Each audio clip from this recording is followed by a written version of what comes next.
In September 1996, Hurricane Fran slammed into the Carolinas.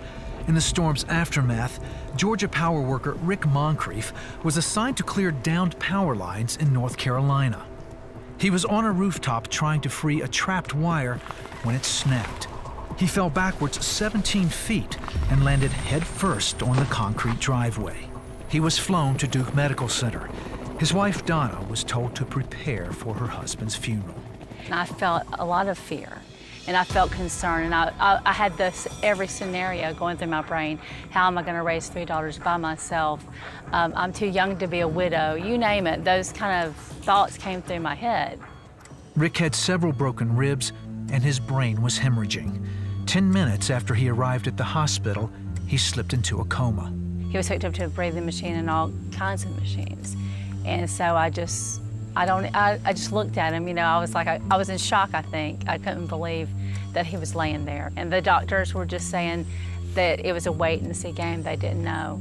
I believed in prayer, and I knew that Jesus was the healer. In my own strength right that moment, I didn't have that strength in myself to pray. And so I had believers and friends who were praying for me, as well as for Rick, that we would, you know, that we would be able to come through this. The prayers continued, and by day 5, Rick was still unresponsive. At least it appeared that way. I was taken into the throne room of God. It was more real than you are. It was so real, and everything was just so white, whiter than white. And I was on my belly, on my face before the Lord, and I saw his feet. His feet is fine burned brass.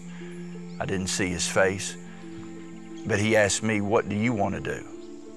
And I kept hearing the scripture over and over, whose report will you believe? Will you believe the report of the Lord or believe the report of the doctors? And I said, I want to live. I want to live and declare the word of the Lord. And he stood up and he clapped his hands and he said, that's enough. And when he said, that's enough, I began immediately to come out of the coma. His doctor said Rick would never be the same again. Rick and Donna believed differently. She said, well, you're the most luckiest person in the world now that you ever came out of this coma.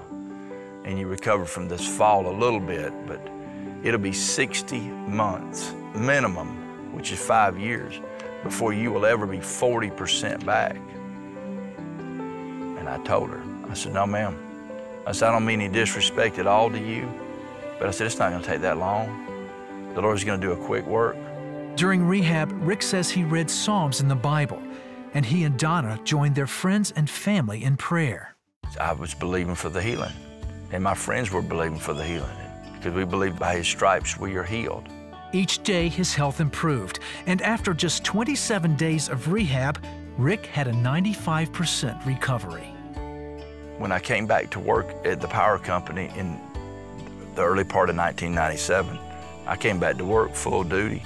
The faithfulness of God comes to my mind, that our God, at the immediate cry of our heart, will hear us, and he listens, and he's faithful. The great doctors at these two great hospitals did all they could do, but it was the Father's love. It was his grace. It was his compassion on me to allow me to live today and live these 18 years since this has happened. Rick later retired from the power company and became a pastor. He cherishes every moment he has with his wife and family and says he doesn't let a day go by without giving thanks to God for his miraculous healing. Every day is an incredible day. Every day is just, there's always a lot to be thankful for. I'm just thankful that I feel better today than I did yesterday. I'm thankful today that I'm able to stand up. I'm thankful today I don't have a massive headache this morning. I'm thankful today that I'm able to breathe by myself without a machine. I'm just thankful.